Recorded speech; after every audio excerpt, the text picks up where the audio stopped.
ఎలుగెత్తి ఏడ్చింది. అతని బాధ అత్యధికముగా నుండని గ్రహించి ఎవరును అతనితో ఒక్క మాట ఏనును పలుకక రేయి పగలు 7 దినములు అతనితో కూడా నేలను కూర్చుండిరి.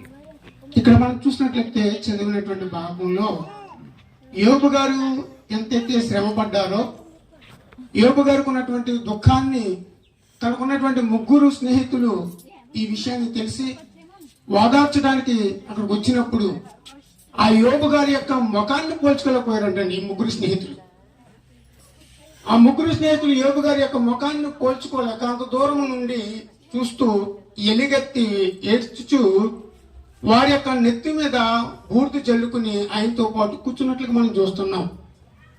కాబట్టి ఓర్పు అనేటువంటిది చాలా ప్రాముఖ్యమైనది. కానీ మన జీవితం